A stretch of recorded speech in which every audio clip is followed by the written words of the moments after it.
किसी भी किताब में टेबल ऑफ कंटेंट या टीओसी होता है। चैप्टर्स, सेक्शंस और उनके संबंधित पेज नंबर्स की यादी बनाना। चैप्टर या सेक्शन का पेज नंबर आप सहजता से खोज सकते हैं और टेबल ऑफ कंटेंट पढ़ सकते हैं। उसी प्रकार ईयरली रिपोर्ट या रिसर्च पेपर जैसे बड़े वर्ड डॉक्यूमेंट में संबंधित कंटेंट खोजने के लिए मदद करने के लिए टीओसी की आवश्यकता होगी। टीओसी तैयार करने से पहले आपको पैराग्राफ, हेडिंग या सब हेडिंग्स जैसे अलग अलग कंटेंट स्टाइल्स को स्टाइल्स लगानी होती है। टेबल ऑफ कंटेंट्स या टीओसी में सिर्फ ऐसे कंटेंट का समावेश होगा जिसके लिए स्टाइल डिफाइन की गई है। होम टैब के स्टाइल्स ग्रुप में से अलग अलग स्टाइल्स इस्तेमाल करके आप हेडिंग स्टाइल अप्लाई कर सकते हैं।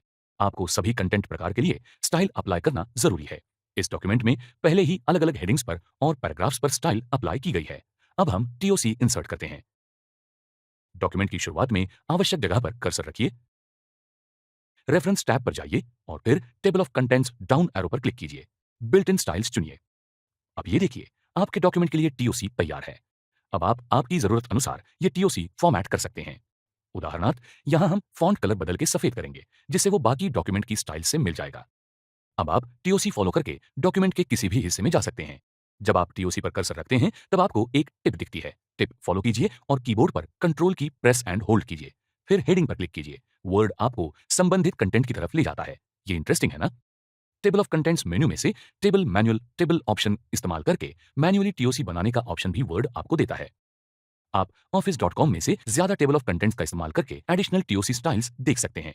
स्पेसिफिक स्टाइल के लिए कस्टम टेबल ऑफ कंटेंट्स इस्तेमाल कीजिए। किसी भी नए बदलाव के लिए टीओसी अपडेट करने के लिए अपडेट टेबल इस्तेमाल कीजिए। टीओसी में हेडिंग का समावेश करने के लिए ऐड टेक्स्ट इस्तेमाल कीजिए। टीओसी निकालने के लिए रिमूव टेबल ऑफ कंटेंट इस्तेमाल कीजिए। ये था टेबल ऑफ कंटेंट ग्रुप के बारे में सब कुछ।